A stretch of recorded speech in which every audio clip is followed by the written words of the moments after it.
Hello student, आइए पढ़ते हैं बीटीसी या डीएलएड द्वितीय सेमेस्टर।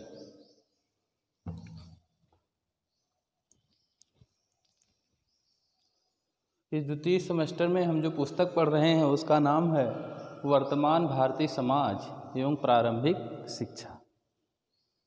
इसके अंतर्गत हम लोग कल पढ़े थे प्रकृतिवाद की भूमिका, प्रकृतिवाद और शिक्षा का अर्थ।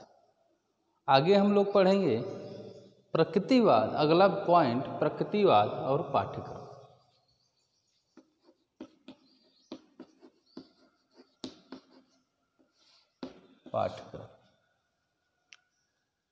जिस प्रकार से हम लोग आदर्शवाद के में प्रमुख बिंदुओं को पढ़े हैं, उसी प्रकार से हम प्रकृतिवाद के अंतर्गत प्रमुख बिंदुओं को पढ़ते हैं और अगला बिंदु पढ़ते हैं पाठ्यक्रम। प्रकृतिवाद का जो पाठ्यक्रम है, मुख्य रूप से उसे हर्बर्ट स्पेंसर ने तय किया था। किसने तय किया था? Herbert Spencer.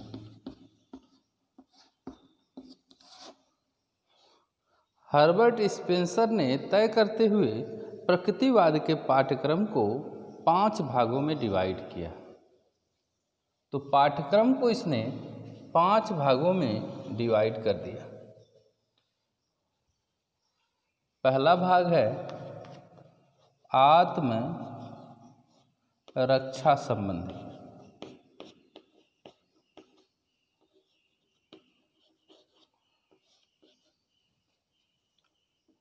दूसरा है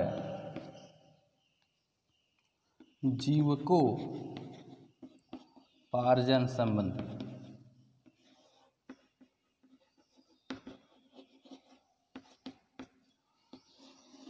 तीसरा है संतति पालन संबंधी।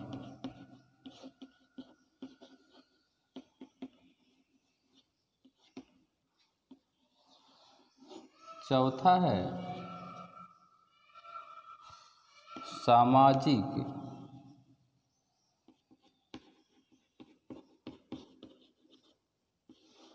अथवा राजनीतिक। सामाजिक अथवा राजनीतिक। अभी 5वां इधर लिख दे रहे हैं। 5वां जो था वह अवकाश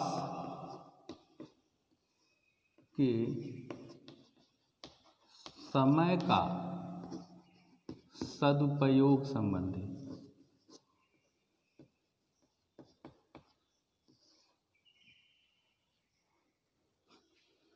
तो प्रकृतिवाद के जो पाठ्यक्रम को हर्बर्ट स्पेंसर ने 5 भागों में डिवाइड किया।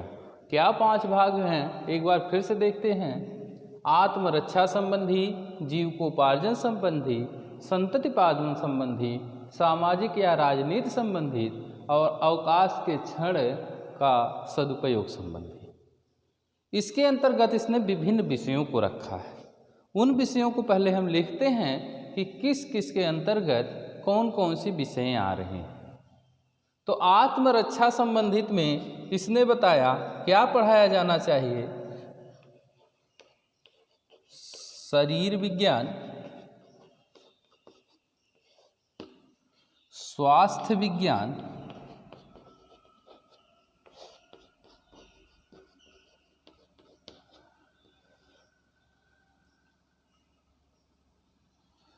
चिकित्सा विज्ञान,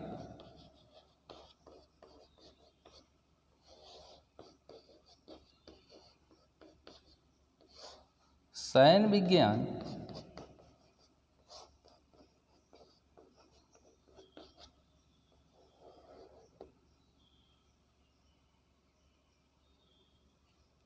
शरीर विज्ञान, स्वास्थ्य विज्ञान, चिकित्सा विज्ञान, शयन विज्ञान, योगा या योग विज्ञान और यौन विज्ञान।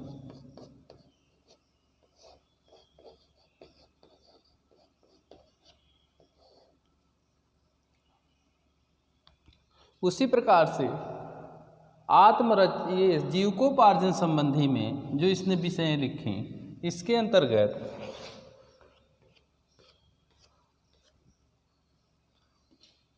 इतिहास, भूगोल,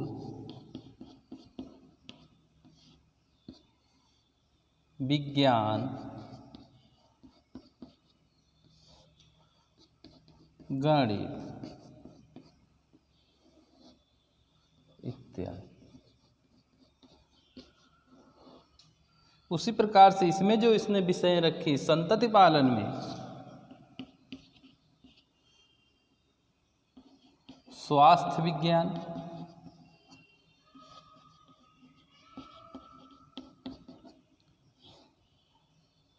बाल मनोविज्ञान,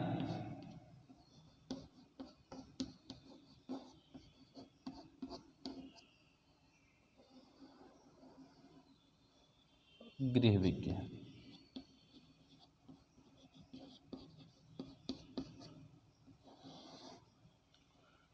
उसी प्रकार से सामाजिक या राजनीति संबंधी विषयों में इसने रखा समाजशास्त्र,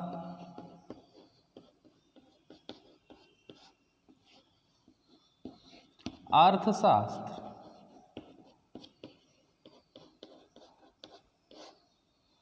राजनीति शास्त्र,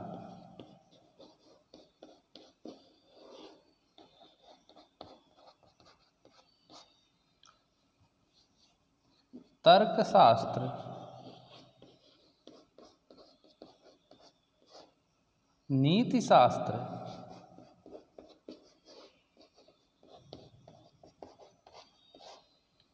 अब इधर अवकाश के क्षण के सदुपयोग संबंधी जो इसमें था, इसमें कला, साहित्य, नृत्य, संगीत।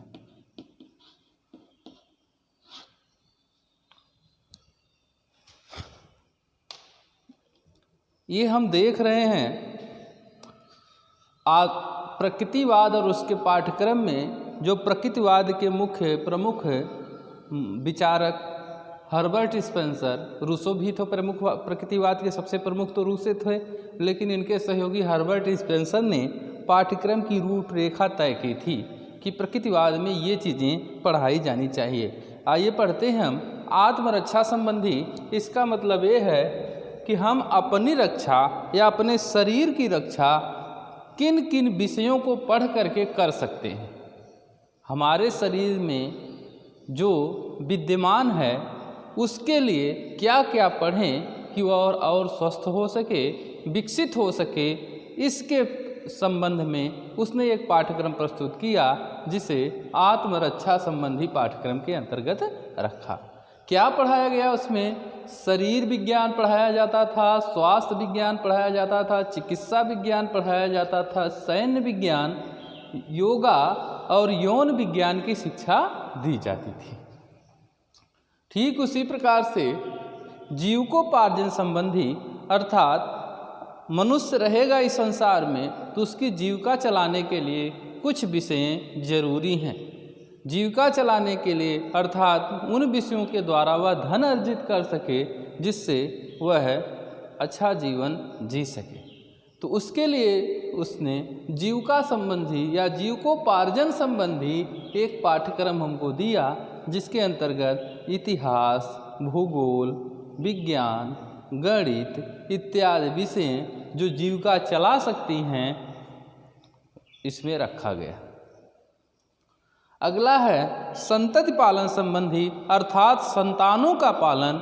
मनुष्य की जो संतानें होंगी वह पालन किन विषयों के अंतर्गत वो पढ़ करके अच्छे से कर सकता है। इसके लिए उसने स्वास्थ्य विज्ञान, बाल मनोविज्ञान और गृह विज्ञान की शिक्षा को प्रमुख माना है कि इन तीनों विषयों की शिक्षा का ज्ञान प्राप्त करके व्यक्ति क्या कर सकता है, अपने संतानों का अच्छे से पालन और पोषण कर सकता है। अब देखिए, इस समाज में रहने के लिए, राजनीतिक ज्ञान के लिए भी मनुष्य को कुछ न कुछ विषय पढ़नी होंगी। जिस कुछ न कुछ विषय पढ़नी होंगी, इन विषयों को उसने सामाजिक या राजनीति संबंधी विषयों के अंतर्गत रखा है, जिसमें समाजशास्त्र, अर्थशास्त्र, राजनीति शास्त्र, तर्कशास्त्र और नीति शास्त्र विषय हम पढ़ेंगे, तब हमको सामाजिक और राजनीतिक क्या होगा, ज्ञान प्राप्त होगा। तो इस प्रकार से उसने सामाजिक और राजनीति संबंधी विषयों में इन विषयों को मान्यता प्रदान की थी। अब पांचवा पॉइंट जो इसका पाठ्यक्रम का है वह अवकाश के समय का सदुपयोग, कि हम अगर खाली बैठे रहें, छुट्टी पे रहें, तब हम कौन कौन सी विषय पढ़ें जिनसे हमारा ज्ञान क्या हो सके, सुदृढ़ हो सके। इसके लिए उसने बताया क्या, कला, पेंटिंग बनाइए, चाहे ललित कला बनाइए, चाहे शिल्प कला, कोई भी कला जो है आप सीख करके अपने अवकाश को अच्छे से काट सकते हैं। और उसके बाद भाषा एवं साहित्य का ज्ञान करके हम क्या कर सकते हैं, अपने छुट्टी के समय को अच्छे से व्यतीत कर सकते हैं। हम नाच करके जिससे हमारा मनोरंजन हो सके, इससे भी अपने छुट्टी के समय को क्या कर सकते हैं, हम व्यतीत कर सकते हैं। इसके अलावा कोई चीज़ हमको बजाना आता हो या गाना आता हो, तो बजा करके, गा करके हम अपने छुट्टी के समय को अच्छे से काट सकते हैं या निर्वाह कर सकते हैं। तो इस प्रकार से प्रकृतिवाद एवं उसका पाठ्यक्रम जिसे हर्बर्ट स्पेंसर ने प्रस्तुत किया हमारे सामने, वह इस प्रकार से था जिसे आज हम लोगों ने पढ़ा।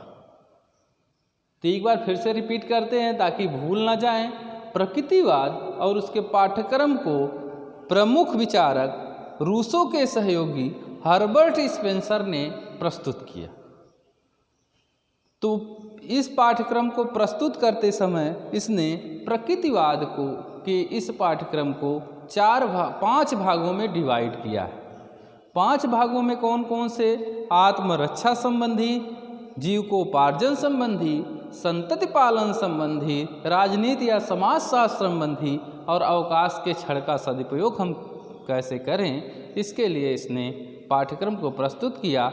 और इन 5 भागों में इसने कौन कौन सी विषय पढ़नी चाहिए हमको, जिससे कि उसका ज्ञान हो करके हम उस क्रिया को कर सकें जो उसके संबंध में रखी गई है। जैसे आत्मरक्षा संबंधी में हम अपने शरीर की रक्षा किन विषयों के द्वारा पढ़ करके कर सकते हैं। जीविकोपार्जन संबंधी इसने कहा कि हम अपनी आजीविका किस प्रकार से किन विषयों को पढ़ करके चला सकते हैं जिससे धन अर्जित हो और हम एक सुखी जीवन जी सकें। उसी प्रकार से संतति पालन संबंधी की जो हमारी संतानें होंगी, उन संतानों का लालन पालन पोषण हम किन विषयों के द्वारा पढ़ करके अच्छे से कर सकते हैं। राजनीति और सामाजिक संबंधी की समाज में रहने के लिए, नेतृत्व करने के लिए भी हमें कुछ विषयों का ज्ञान होना आवश्यक है।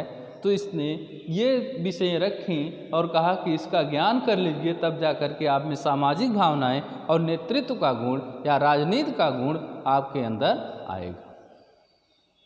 अगर आप बैठे हैं, खाली छुट्टी पर बैठे हैं, कोई काम धंधा नहीं है, तब भी आप कुछ विषयों को पढ़ करके अपना मनोरंजन कर सकते हैं, जिससे आपकी छुट्टी का समय क्या हो सकता है, व्यतीत हो सकता है।